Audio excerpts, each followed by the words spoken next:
Hey everyone, it's George from Blockchain DXB and today is the 23rd of February 2023 and the global cryptocurrency market since the last 24 hours did go down, but it has pumped up as well. And in today's episode, I'll go ahead and explain why that thing has happened. What essentially happened is the Federal Reserve Board did have an FOMC meeting, and because of that, the prices of Bitcoin did go down, and after the minutes were released, the prices of Bitcoin did marginally pump up as well. Now, what's really critical to understand is that in the world of cryptocurrencies, CoinDesk did actually publish a report that did state that Bitcoin prices did immediately drop down the moment the FOMC meeting was released. But contradicting to that news, Barron's, which I believe is some UK, a leading media online publication, did state completely different.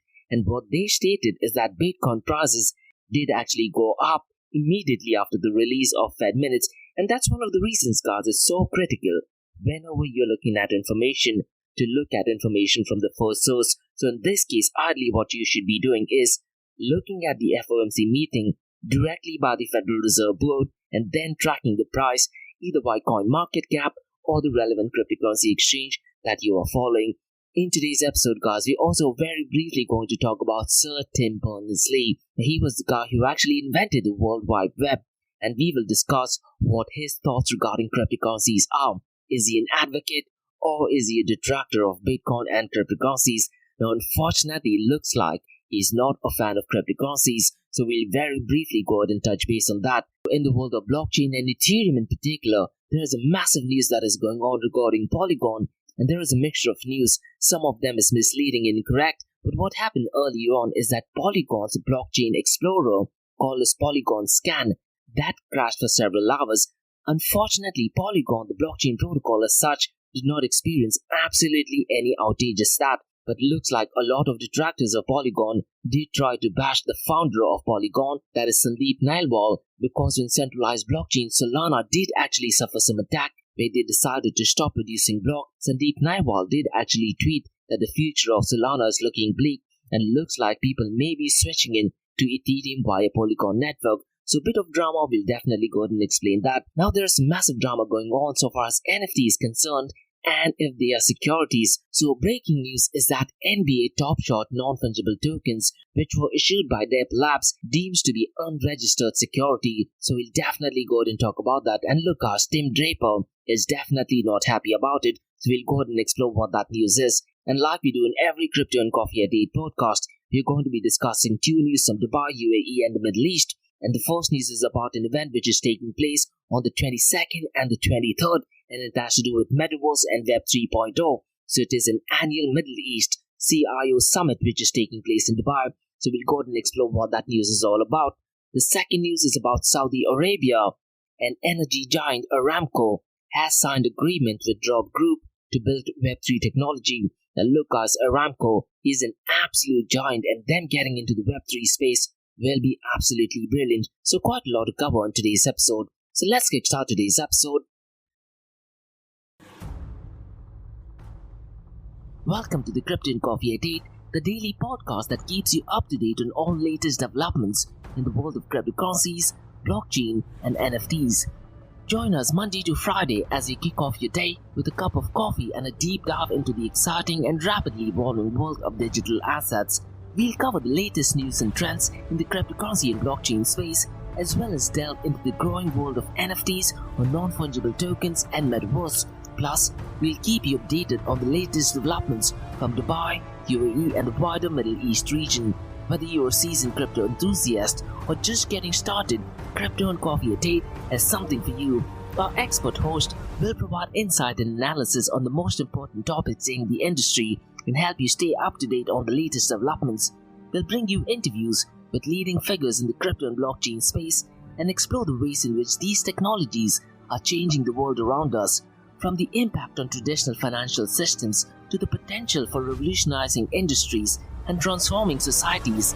We'll cover it all on Crypto and Coffee at 8. So tune in and join us for a daily dose of Crypto and Coffee at 8, and let's stay ahead of the curve together. We'll start your day off right with the most important news and insights from the world of cryptocurrency, blockchain and the Metaverse and help you navigate this exciting and rapidly evolving landscape. In Crypto and Coffee a Day, the daily podcast covers the latest developments in the world of cryptocurrency, blockchain and the Metaverse.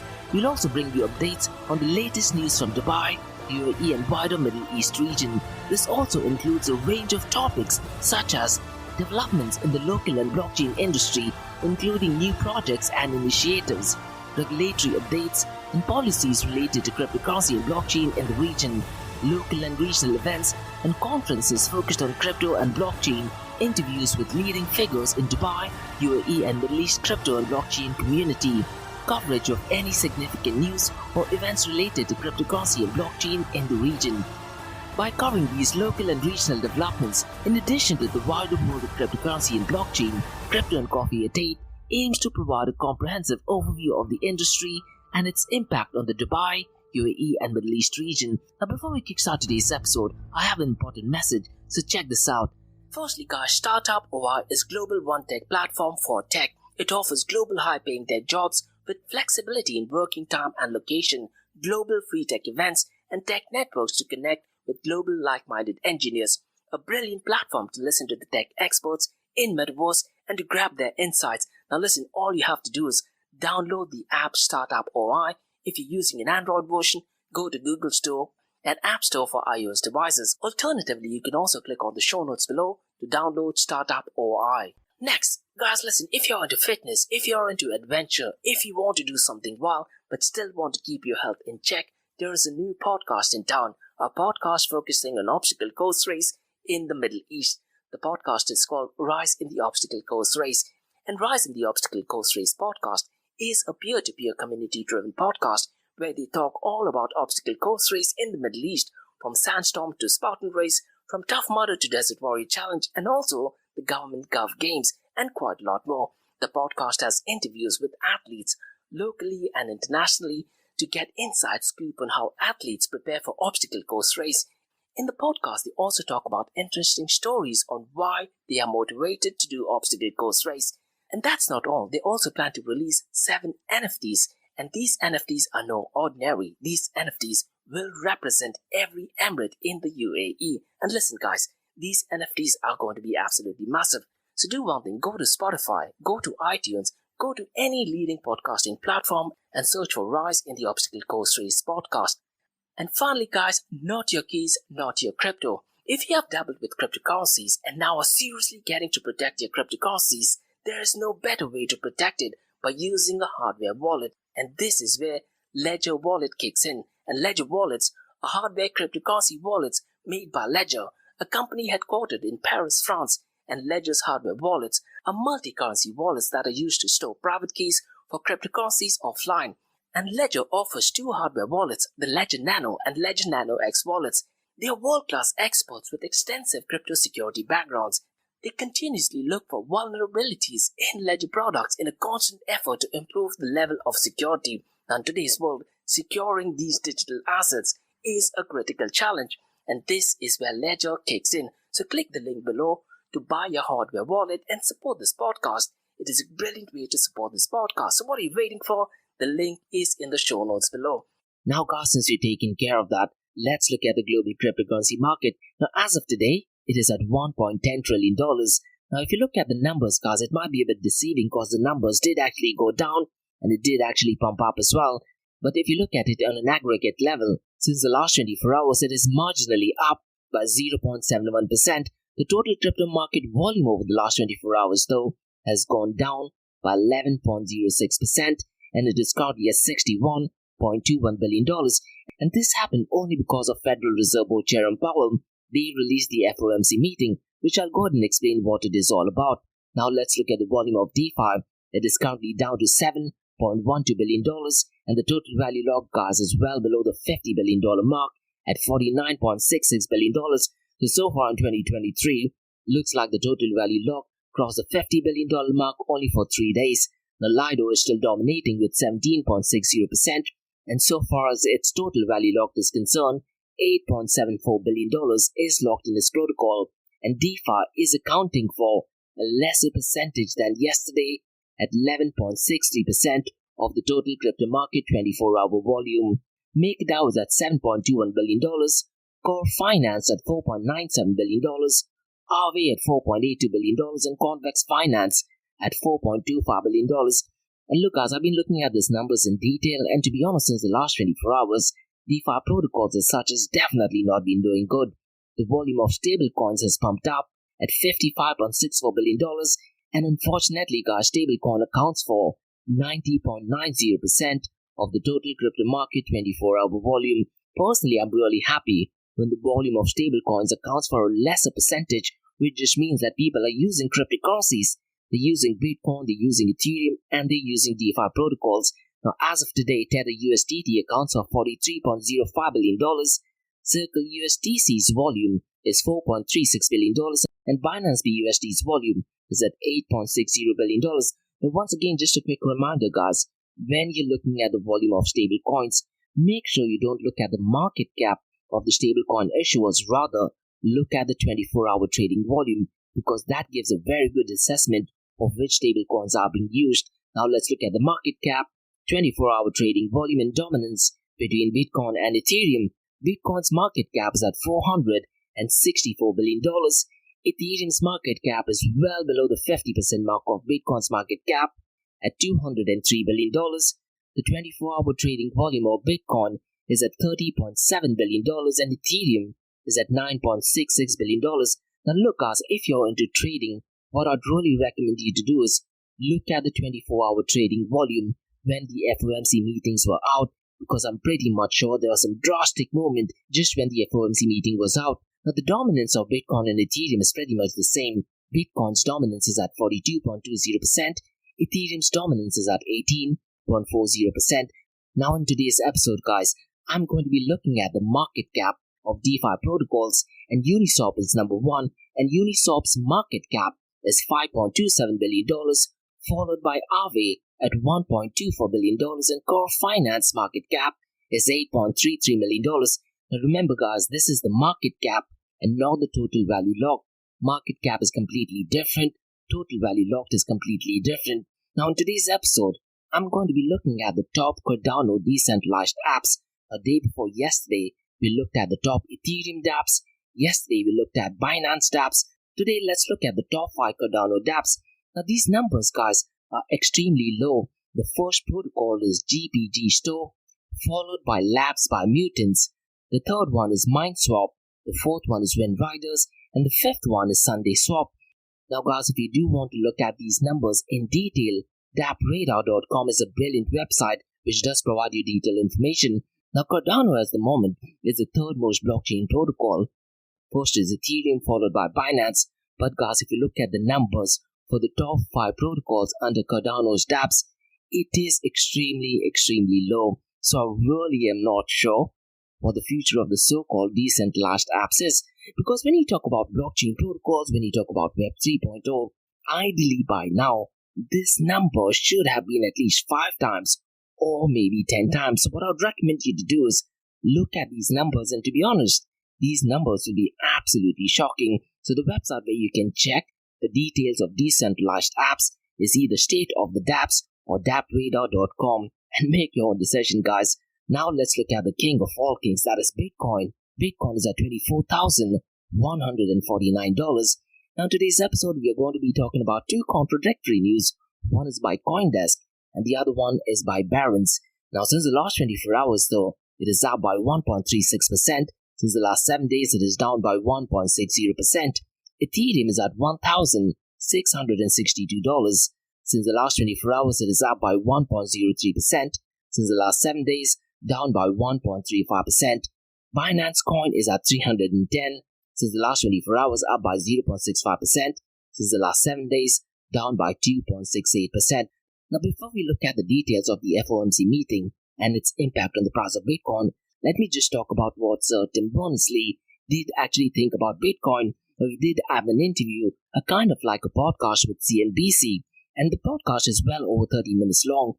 And during that interview, he did actually state that crypto is really dangerous, and looks like he's definitely not a fan of cryptocurrencies. And look guys, Sir Tim Berners-Lee is the inventor of World Wide Web. He definitely knows pretty much everything about internet. And what he did say is that cryptocurrency is really dangerous and it's only speculative. And he did talk about currency as well. So what I'd really recommend you to do is watch the entire video because he did share his thoughts about cryptocurrencies.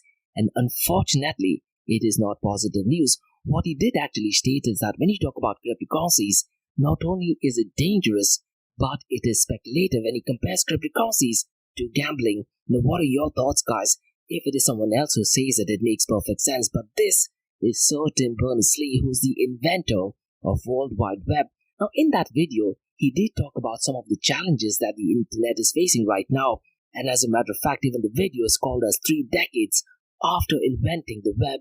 Sir Tim Berners-Lee has some ideas on how to fix it. And unfortunately, cryptocurrencies and blockchain protocols are not the way. So it looks like we have another detractor of cryptocurrencies. I would be really curious to see what he says about Bitcoin.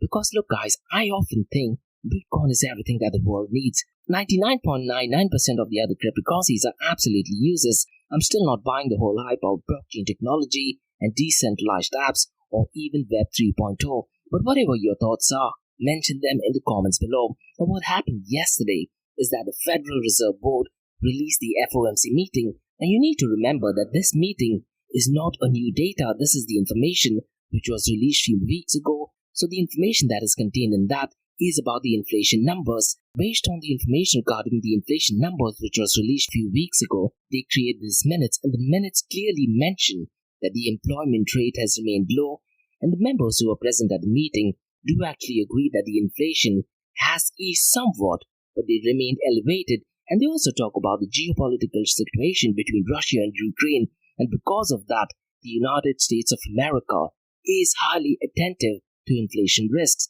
Now, could it be possible that in the near future the inflation pumps up? And keeping that thing in mind, the prices of Bitcoin did actually go down, and there are contradictory news about that. CoinDesk actually reported that Bitcoin dropped to nearly 23,600 following the release of less than encouraging minutes from the FOMC meeting. But at the same time, Barron's, they put out a completely different article. What they said is that Bitcoin gained after the release of federal minutes. And look guys, what I'd really recommend you to do is avoid watching mainstream media. You'll be surprised the incorrect and misleading information. Now in this case, what you ideally should do is go to the Federal Reserve Board's website. They do have the minutes. Read through the minutes. Now unfortunately, this minute is ridiculously long. It's roughly around 15 pages or so. First 5 pages is just the names of members who are there, so you can skip that. Once you read through that, then try to look at the prices using your own cryptocurrency exchange that you use, or you can look at CoinMarketCap. That gives you information from the first source. Now, keeping all these things in mind, you need to remember that the next interest rate hike will take place on the 22nd of March. Now, how will that impact the price of Bitcoin and cryptocurrencies? Now, there's a very high possibility that Jerome Powell might increase the interest rate hike once again. Now, if that thing happens, there is a very high possibility that the price of Bitcoin and cryptocurrencies will go down. Now, remember, guys, all price predictions that I give out is 100% right 50% of the time. Now guys, let's discuss some news regarding Polygon. So what happened is that there was some news circulating regarding Polygon, that Polygon had crashed. Unfortunately, this is misleading and incorrect information. What happened is that the blockchain explorer of Polygon, called as Polygon Scan, did actually crash for several hours, leading many to falsely believe that the Polygon network itself had gone offline, which is absolutely incorrect.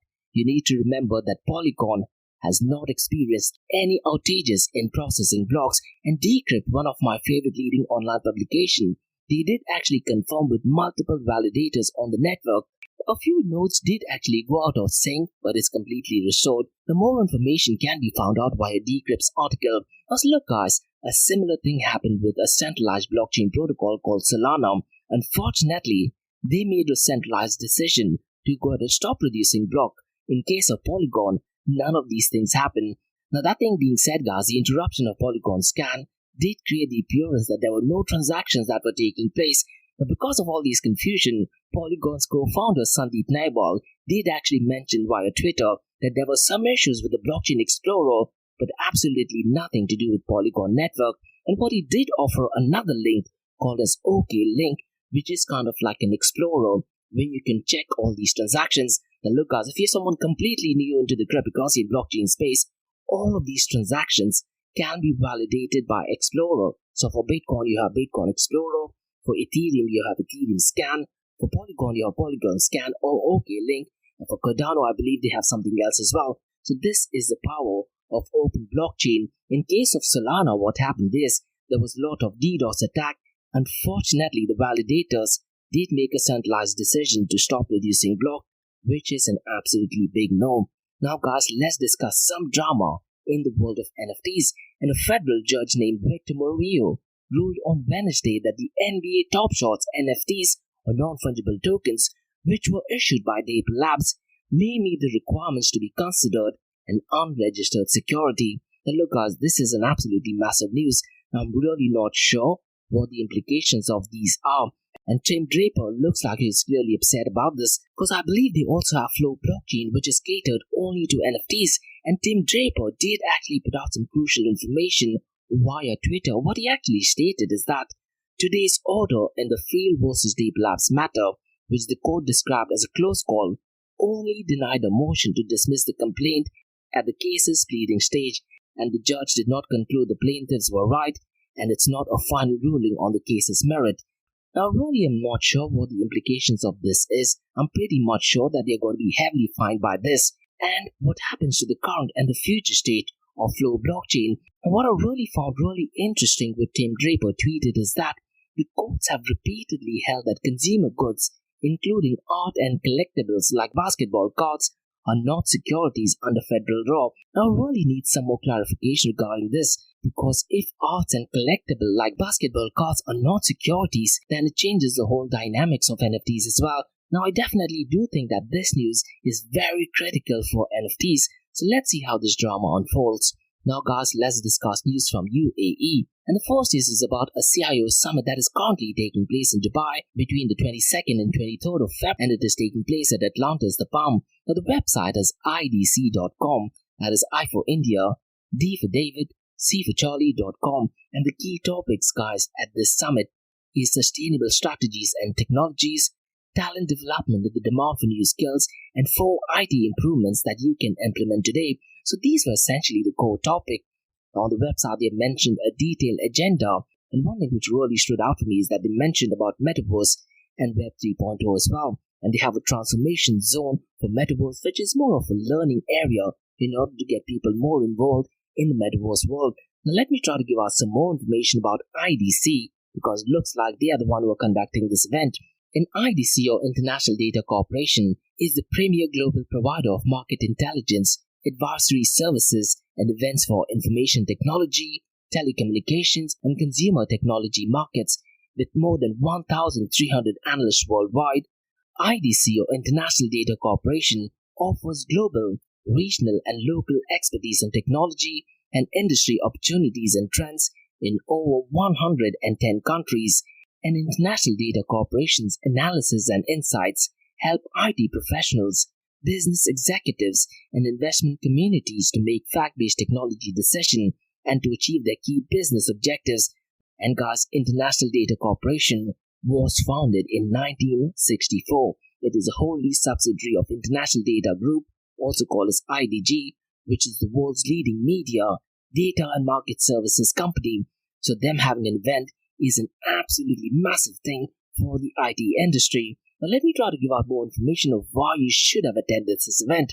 Because digital native firms equipped with new business models and armed with substantial venture capital funding have disrupted supply chain in numerous industries, fueling growth in areas such as e-commerce, direct-to-consumer services, digital payments, and cloud kitchens. And with the Metaverse and Web3 paradigms on the horizons, further disruption is expected to individuals, enterprises, and industrial digital experiences. So it's a definitely must. So it was a definite must event to attend. And guys, the Industry Data Corporation's Middle East CIO Summit 2023 was supported by UAE's Ministry of Industry and Advanced Technology, the UAE Cybersecurity Council, Kuwait Central Agency for Informational Technology, and Dubai Municipality. And the International Data Corporation is also honored to have a wide range of partners on board at the event. And guys, based on the news, the agenda for 2 days is clearly mentioned on the website, and it also incorporates a series of expert-led technology track sessions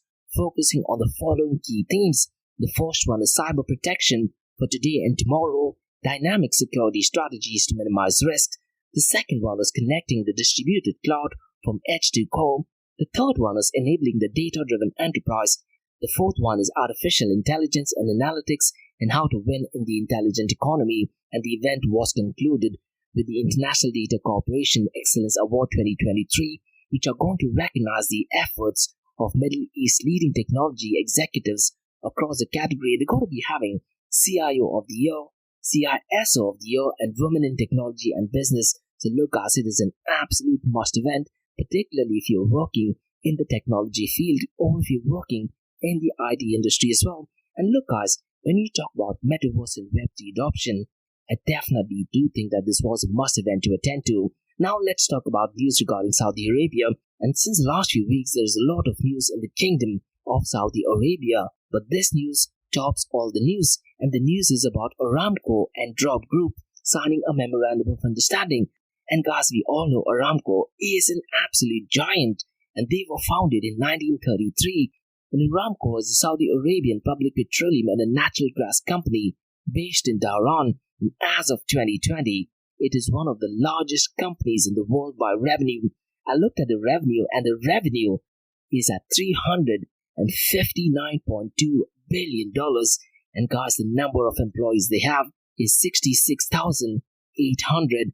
And them getting into the Web3 field is absolutely massive. And they have signed a memorandum of understanding with droppGroup. And droppGroup is a Web3 technology provider that offers AI, extended reality, tokenized networks, and metaverse environments. And droppGroup is headquartered in New York with operational offices in Saudi Arabia. And droppGroup is the holding company for a portfolio integrated Web3 solutions and platform. And droppGroup, guys, was founded in 2018, and the founders are Christopher Kelly and Gerbs Rai. And what I did do is I did try to find out information via LinkedIn about them, and I've shot them an email. It'd be really cool to have them on the podcast. So I'm really hoping for some positive reply from them. Let me try to give us some more information regarding what this collaboration is all about. So Saudi Aramco, a state-owned energy company, has signed a memorandum of understanding with droppGroup to co-develop Web3 technologies, and the Web3 applications will aim to benefit Aramco's employees with potential onboarding, training ecosystems, and a tokenized network and reward program. And guys, because of the whole Web3 hype, claiming that it is the third generation of internet powered by blockchain technology, this news is absolutely massive. And Aramco has previously invested $5 million in VAC, which is a blockchain-based commodities post-trade processing platform. And the memorandum of understanding represents Aramco's continued interest in exploring blockchain technology, and the collaboration could result in innovative solutions for Aramco employees and the workforce. And guys, one of the features of blockchain technology is its nature of open source and transparency, and the use of blockchain technology could increase transparency and efficiency with Aramco's operations. So if you look at the financial savings, that'll be absolutely massive. And the tokenized network and rewards program could incentivize and motivate employees as well, and the partnership could lead to the development of new Web3 technologies that could have a broader impact beyond Aramco. And look, guys, this collaboration clearly shows the growing interest in adoption of Web3 technologies by large industries and giants.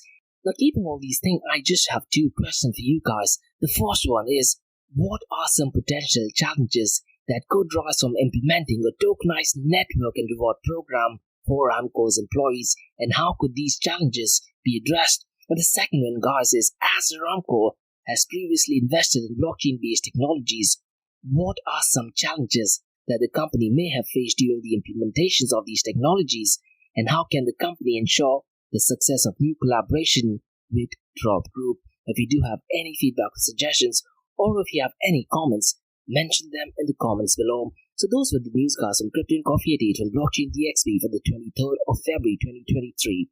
In case if you have any feedback or suggestions, please drop me an email to info@blockchaindxb.com. Check out my website www.blockchaindxb.com, and also check out my other website area2071.com that talks everything about Metaverse. And if you like listening to this podcast, please click on the follow button, give it a 5-star rating, and share the word across. Now for the next few minutes, it's going to be an Ask Me Anything series, where you listeners can ask any questions regarding Bitcoin, blockchain, beyond blockchain, cryptocurrencies, NFTs, DeFi, and Metaverse. So let's kick start with the Ask Me Anything series.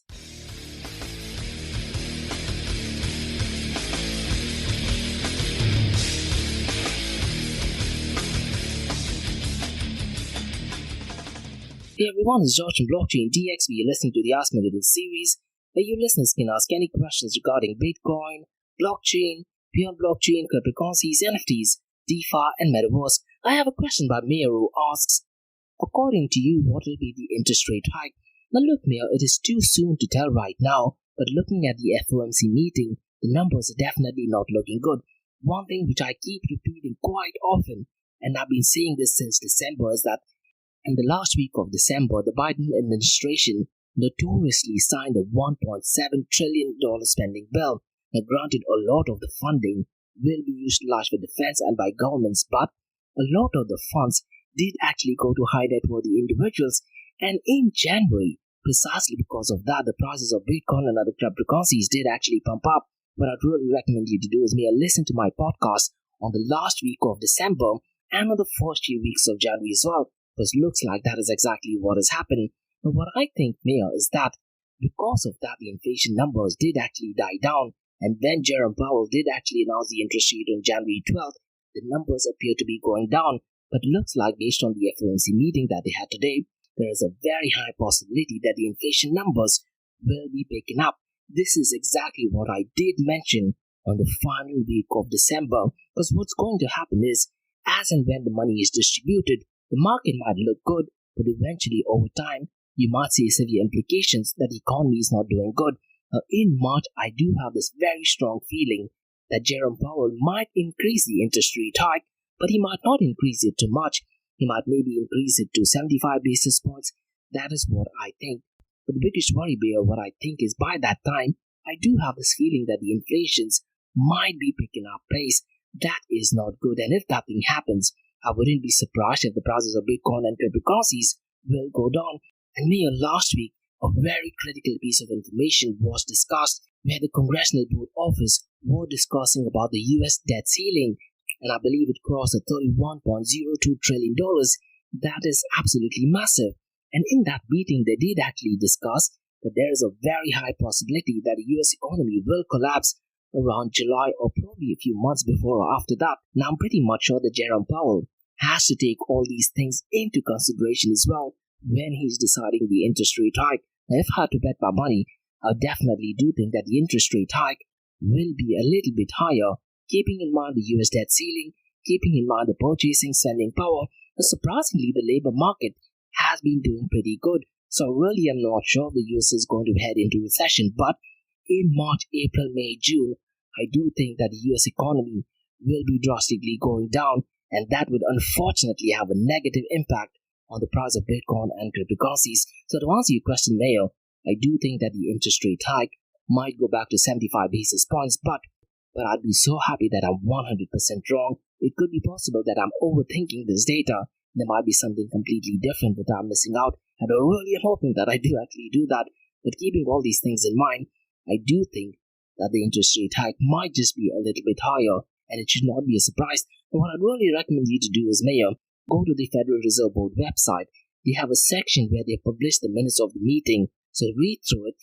It is extremely long, but what you can do is you can take that, copy-paste it into ChatGPT, maybe ask ChatGPT to summarize it for you. It becomes relatively easier. And Mayor, idly speaking, when Bitcoin is created, these kind of news should not have an impact on the price of Bitcoin and cryptocurrencies, and I'm really not sure when the moment will happen when there is a 100% separation between money and the state. When that thing happens, I do think it'll be absolutely brilliant. So that's all for today, guys, on the Ask Me Anything series of Blockchain DXB. In case if you have any feedback or suggestions, please drop me an email to info@blockchaindxb.com, and also check out my website www.blockchaindxb.com, and also check out my website area2071.com. that talks everything about Metaverse. And if you like listening to this podcast, please click on the follow button, give it a 5-star rating, and share the word across. And remember, guys, Monday to Thursdays, 8 a.m. to 8:30 a.m. we have Crypto and Coffee at 8, where we cover top news and information pertaining to Bitcoin, blockchain, beyond blockchain, cryptocurrencies, NFTs, DeFi, and Metaverse. And how the series of episodes on the Crypto and Coffee at 8 works is, we usually cover some top news and information pertaining to the price of cryptocurrencies, some major breaking news, occasionally short and sweet news as well. The other two news and information is related to Dubai, UAE and Middle East, in the world of Bitcoin, blockchain, beyond blockchain, cryptocurrencies, NFTs, DeFi, and Metaverse. And what you're listening to right now is the Ask Me Anything series, where your listeners can ask any questions regarding Bitcoin, blockchain, beyond blockchain, cryptocurrencies, NFTs, DeFi, and Metaverse. Thanks so much for listening, guys, and have a nice one. Bye-bye.